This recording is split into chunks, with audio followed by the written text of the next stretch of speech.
Bonsoir à toutes et à tous. Alors aujourd'hui, on va parler du mot inquiétude. Le mot inquiétude vient du latin inquietudo, le trouble, l'agitation.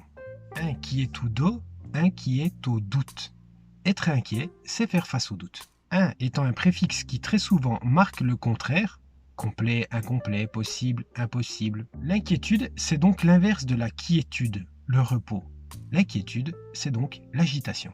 Agiter signifiant remuer, s'agiter signifie se remuer, retransformer, changer continuellement. Cela non pas au sens d'évolution, mais de doute et de remise en question. L'inquiétude, c'est un qui es-tu de ta raison, ton esprit. On pourrait dire que celui qui est dans l'inquiétude est un qui étudie. L'étude de qui? De l'un. Un étant l'unité.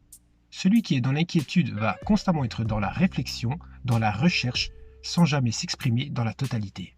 L'inquiétude est donc cette agitation diverse et variée. Et comment s'y prend-on? On tisse diverses actions, diverses occupations, mais l'on se ment. D'ailleurs, le mot le dit, le divertissement.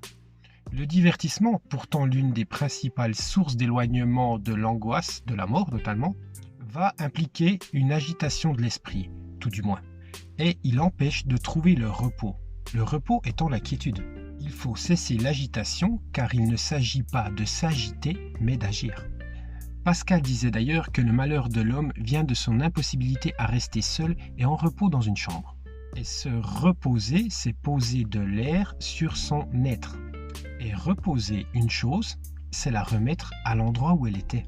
Il s'agit dès lors de reposer son esprit au bon endroit. Et n'oubliez pas que le mouvement est symbolisé par le S qui, à la fin du mot repos, reste muet. L'inquiétude, de par ses lettres, fait partie de ces mots qui expriment les mots de l'être. Peut-être faut-il donc savoir se reposer dans la quiétude afin de retrouver l'unité. Il faut se relaxer. Et relaxer, c'est ça, revenir dans l'axe, se recentrer. Mais attention, se reposer ne signifie pas ne rien faire. Bien à vous!